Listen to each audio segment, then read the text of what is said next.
তো হ্যালো বন্ধুরা, তোমরা সবাই কেমন আছো? তোমাদের জন্য আবার একটা নতুন ভিডিও নিয়ে হাজির হলাম আমি। তো তোমরা সবাই ভালো থাকো, এটাই আমি চাই, আর আমিও যেন ভালো থাকি সেটা তোমরাও যেন চাও। তো এই ভিডিওতে দেখতে পাচ্ছ মাল খালি হচ্ছে আমার গাড়িতে। আমি এখন বাংলাদেশে আছি, বাংলাদেশে এই গাড়িতে মাল খালি হচ্ছে। তো এই যে ব্যাগগুলো দেখতে পাচ্ছ, এই ব্যাগের ভিতরে কয়লা আছে। এই কয়লা আমি ইন্ডিয়া থেকে নিয়ে এসেছি বাংলাদেশে। তো বাংলাদেশে ঢুকে গেছি অলরেডি। তো এখন বাংলাদেশে খালি হচ্ছে মালগুলো। তো একটা একটা ব্যাগে 700 কেজি করে মাল আছে। জানি না এই কয়লাগুলো বাংলাদেশের লোক নিয়ে কী করে। এগুলো হচ্ছে কাঁচা কয়লা। তো এইগুলো নিয়ে কি করে আমি ঠিক জানি না। তবে তোমরা যদি কেউ জেনে থাকো অবশ্যই আমাকে কমেন্টে লিখে জানাবে।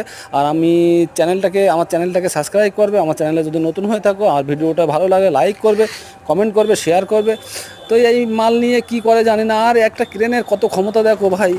একটা একটা ব্যাগে 700 কেজি করে মাল আছে। তো 700 কেজি করে মাল যদি থাকে, 3টে বস্তায় 2100 কেজি মাল আছে। তো এই সামান্য একটা সুতো দিয়ে দড়ি দিয়ে কীভাবে মালগুলো নামাচ্ছে। আর জীবনে রিস্ক নিয়ে লেবারেরাও দেখো গাড়ির ওপরে মালের উপরে দাঁড়িয়ে আছে। ইনকেস যদি ওখান থেকে পড়ে যায়, হাত পা ভেঙে ঠ্যাং উল্টে যাবে। তবুও